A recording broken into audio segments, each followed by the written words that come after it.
Hello everyone and welcome back to my channel Edmon Mendaros, and for today's quick tutorial guys, and I'm going to show you on how to resolve the Microsoft Net framework with the error message unhandled exceptions has occurred in your applications.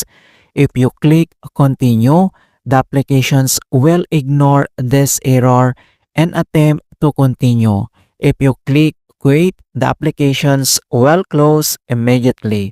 Kung paano ba natin ito i-fix, and without further ado, and let's go ahead. So the first solutions we will do is to install the latest versions of Net Framework. Kung paano ba yan natin gawin, all you have to do is to open up on a search menu.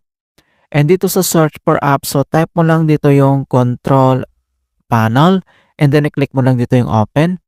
And once na-open mo na tong control panel, ang next step ay dito lang sa top right corner and i-click mo lang yung arrow na yan. And then i-select mo lang dito yung large icons para makita mo lahat yung settings. And next step ay kailangan mo lang i-select dito yung programs and features. Click mo lang yan.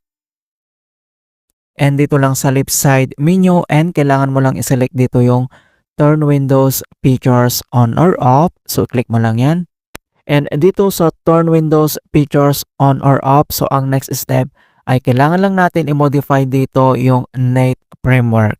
So i-check mo lang yung box and then same naman dito sa plus sign, so click mo lang yan and dapat naka-check tong box. And then yung pangalawa, itong Net Framework 4.8, so same, naka-check yung box. And then dito sa plus sign, dapat naka-check tong lahat, right? So all naka-check yan and then i-click mo lang dito yung OK. And wait natin na ma-complete yung search yung files, and then once completed na siya, and then close lang natin yan.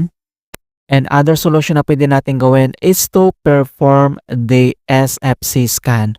Kung paano ba yan natin gawin, all you have to do is to open up on the search menu. And dito sa search for app, so type mo lang dito yung CMD or ito yung tinatawag na command prompt, and then kailangan mo lang mag-right click and select mo lang dito yung run as administrator. If you receive user account control, and i-click mo lang dito yung yes. And once na-open mo na tong administrator command prompt, ang next step ay kailangan lang natin i-enter yung command keyword na sfc space /scan now. So in all small letter lahat, and then yung /scan now ay one word yan, and then press mo lang yung enter. And beginning system scan, this process will take some time.